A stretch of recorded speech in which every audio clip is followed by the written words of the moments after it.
Good morning students. मैं doctor Pinky Yogi, assistant professor philosophy department SPCGCA आपको MA philosophy final year का 5th paper approaches to western philosophy पढ़ा रही हूँ। इसमें हम अस्तित्ववाद पढ़ रहे हैं और अस्तित्ववाद में हमारे तीसरे दार्शनिक जॉन पॉल सार्त्र को पढ़ रहे हैं। आज हम इस क्लास में जॉन पॉल सार्त्र ने एक कंसेप्ट दिया, आत्मप्रवंचना, उसको पढ़ रहे हैं। पिछली क्लास में हमने सार्त्र की स्वतंत्रता के बारे में अध्ययन किया था और ये भी देखा था कि स्वतंत्रता के साथ कौन से दायित्व बोध हैं जो काफ़ी ये कहते हैं तकलीफ दे तो होते हैं, क्योंकि दायित्व एक भारी हम टर्म में कहें तो एक वज़न है जिसे आपको उठा के जीना होता है। अगर व्यक्ति उसे उठाकर जीता है तो वो धीरे धीरे अभ्यस्त हो जाता है और उसे आदत हो जाती है स्वतंत्रता की। जब हम स्वतंत्रता की बात करेंगे तो उसी के साथ सार्त्र ने एक शब्द और इस्तेमाल किया, आत्मप्रवंचना। इंग्लिश में से बैड फेथ कहेंगे। इसका मतलब ये है कि हमने ये तो देखा है कि मानव स्वतंत्र होता है, अपने अस्तित्व की प्राथमिक अनुभूति में उसको ये महसूस होता है कि वो स्वतंत्र होने के साथ अकेला भी है, यहाँ उसकी कोई सहायता नहीं करेगा। कहने को हम एक समाज में रहते हैं, एक परिवार हमारे साथ रहता है, लेकिन अपनी अनुभूतियाँ हम किसी के साथ बांट भले दें, लेकिन हमारी अनुभूतियों को अंततः हमें ही अनुभूत करना होता है, कोई और उसे अनुभूत नहीं कर सकता। तो मानव चूँकि चेतन सत है, मानव है, उसकी गरिमा है, उसके साथ आती है उसकी स्वतंत्रता, और स्वतंत्रता में भी चयन की स्वतंत्रता कि वो किस चीज़ का चुनाव करता है। जो मैंने ये भी बताया था कि जब वो चुनाव करता है तो कई विकल्प होते हैं, उनमें से एक विकल्प को चुनता है, कईयों को छोड़ता है।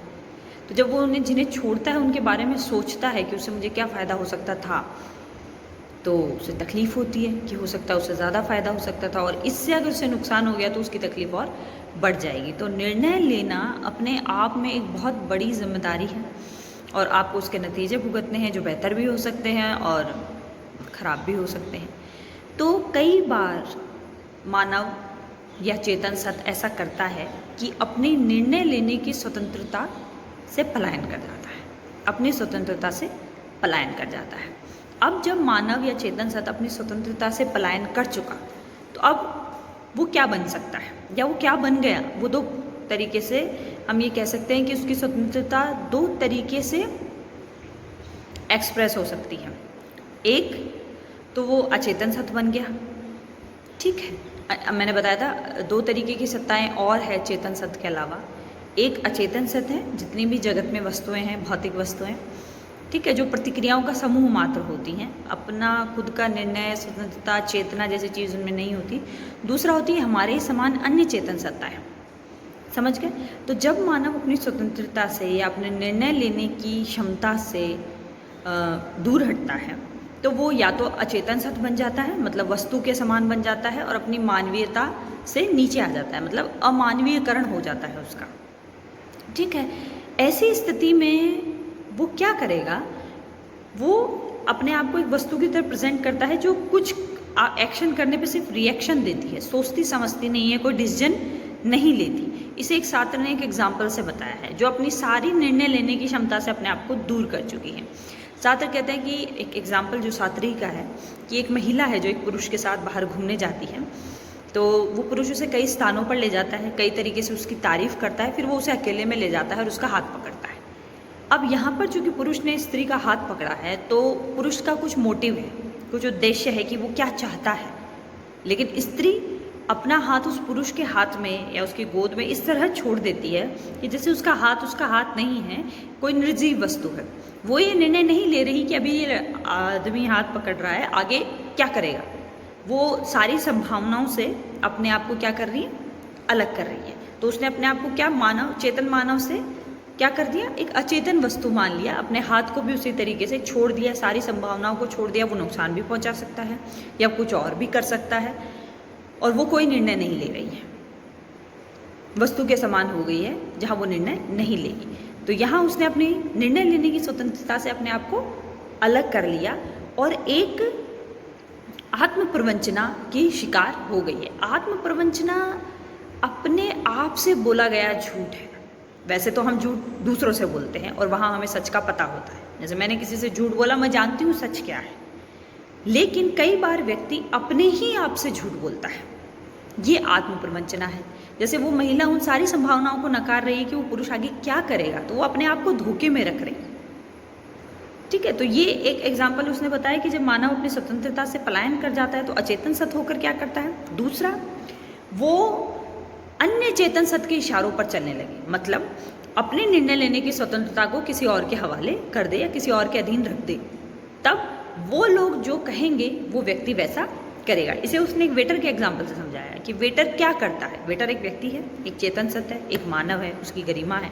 लेकिन उसने जब वेटर बनना तय किया तो रेस्टोरेंट में या होटल में जहाँ भी वो है, उसे जो भी कोई व्यक्ति बुलाता है वो जाता है, जो उसे कहा जाता है उस काम को वो करता है। तो उसने अपनी सारी संभावनाओं को उस समय नकार दिया है। वो ये भूल गया है कि वो इसके अलावा भी व्यक्ति है या मानव है, तो अन्य चेतन सत्य के अकॉर्डिंग वो चल रहा है। आत्मप्रवंचना को बहुत सरल शब्दों में समझे तो अपनी स्वतंत्रता से पलायन कर जाना है, साथ ही अन्य सारी संभावनाओं से इनकार कर देना है। सात्र कहता है कि कभी भी व्यक्ति जब कोई कार्य करता है या कोई निर्णय लेता है, तो जब वो एक कार्य करता है तो अन्य को छोड़ देता है। जैसे मैंने बताया था कि मानव की चेतना में एक निषेधिता की चेतना हमेशा रहती है, कि नकारने की चेतना। मान लीजिए कोई कैदी है जो जेल से भागना चाहता है, तो वो किन चीज़ों को नकारेगा तभी वो ऐसा कर पाएगा कि वहाँ पर पहरेदार नहीं है, जेलर नहीं है, या और पुलिस फोर्स नहीं है, या जो भी है, अगर जेल की सलाखें हैं तो वो उन्हें काट सकता है।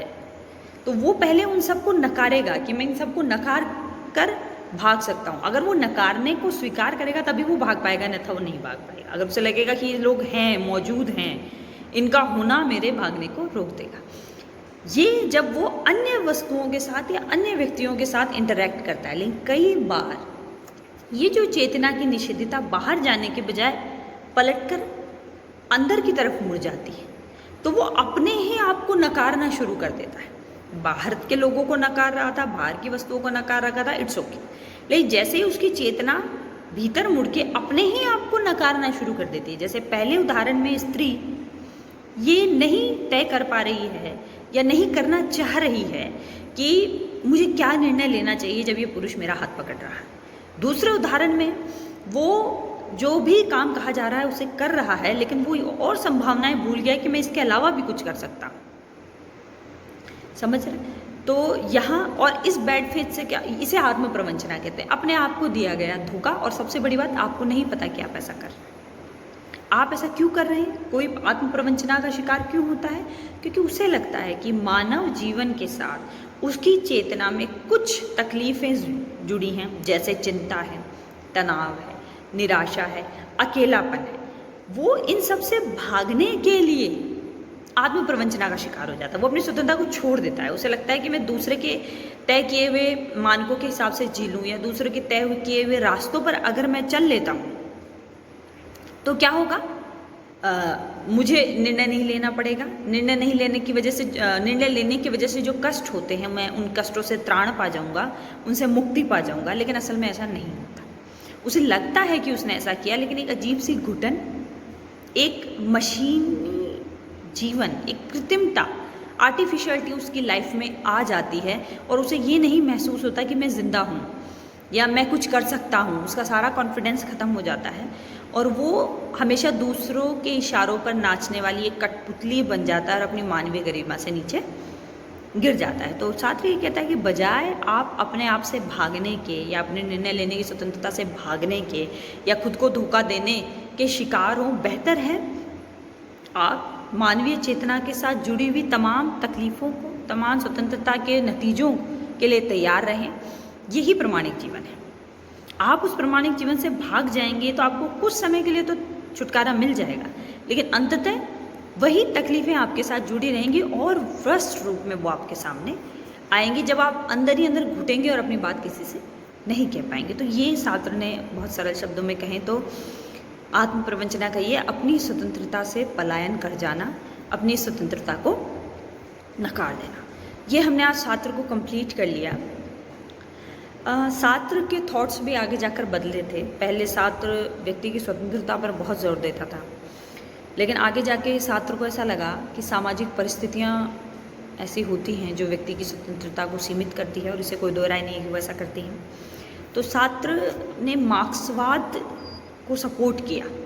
हालांकि ये आपके सिलेबस का हिस्सा नहीं है, इसलिए मैं बस ज़रा सा आपको बता रही हूँ संक्षेप में कि सार्त्र ने आगे जाके समाजवादी और मार्क्सवादी विचारों में थोड़ी दिलचस्पी दिखाई थी, लेकिन सार्त्र का जो मेन एसेंस है उसके थॉट्स का, वो मैं आपको अभी तक क्लास में बता चुकी। लास्ट थिंकर फिलोसोफर जो हमें अस्तित्ववाद का पढ़ना है वो है जास्पर्स, वो मैं नेक्स्ट क्लास में शुरू करूँगी। थैंक्स।